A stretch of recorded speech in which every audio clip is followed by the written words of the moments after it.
Greatest inventions of all time എന്നൊരു സീരീസിന്റെ part 7ലേക്ക് ഏവർക്കും സ്വാഗതം.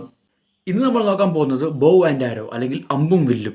അമ്പിനെയും വില്ലിനെയും കുറിച്ചുള്ള ഏർലി എവിഡൻസ് കിട്ടിയിരിക്കുന്നത് വെസ്റ്റേൺ യൂറോപ്പിലെയും നോർത്ത് ആഫ്രിക്കയിലെയും കേവ് പെയിന്റിങ്ങിൽ നിന്നാണ്. എന്ന് വെച്ചാൽ ഈ ഗുഹകളിലെ പെയിന്റിങ്സ് ഉണ്ടല്ലോ, അതിൽ നിന്നാണ് ഈ അമ്പും വില്ലും ആദ്യമായി ഉപയോഗിക്കുകയും ഉണ്ടാക്കുകയും ചെയ്ത സമയം എന്ന് കരുതപ്പെടുന്നത് അപ്പർ പാലിയോളിത്തിക് ഏജ് ആണ്. അതുമല്ലെങ്കിൽ ഓൾഡ് സ്റ്റോൺ ഏജ്, അതും അല്ലെങ്കിൽ 20,000 BCE.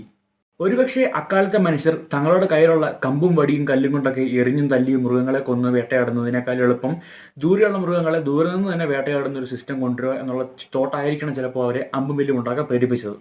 അമ്പും വില്ലും ഉണ്ടാക്കാനുള്ള റിസോഴ്സസ് അവർക്ക് ഈസി ആയിട്ട് കിട്ടിയിരുന്നു. അതായത് സ്ട്രോങ്ങും ഫ്ലെക്സിബിൾ ആയിട്ടുള്ള ഒരു കമ്പുണ്ടെങ്കിൽ അതിൻ്റെ കൂടെ തന്നെ കെട്ടിവെക്കാനായിട്ട് മൃഗങ്ങളുടെ ടെൻഡൻ, ലിഗമെന്റ്, റോഹൈഡ് അല്ലെങ്കിൽ പ്ലാന്റ് ഫൈബർ ഉണ്ടെങ്കിൽ അവർക്ക് വില്ലുണ്ടാക്കാൻ പറ്റും. അമ്പിനായിട്ട് തിന്നായിട്ടുള്ള ഒരു കമ്പുണ്ടെങ്കിൽ അവർക്ക് ഉണ്ടാക്കാൻ പറ്റിയിരുന്നു. ചുരുക്കി പറഞ്ഞാൽ ഇതിലൂടെയാണ് മനുഷ്യരുടെ റേഞ്ച്ഡ് വെപ്പൺസിലുള്ള നോളജ് കൂടിയത്.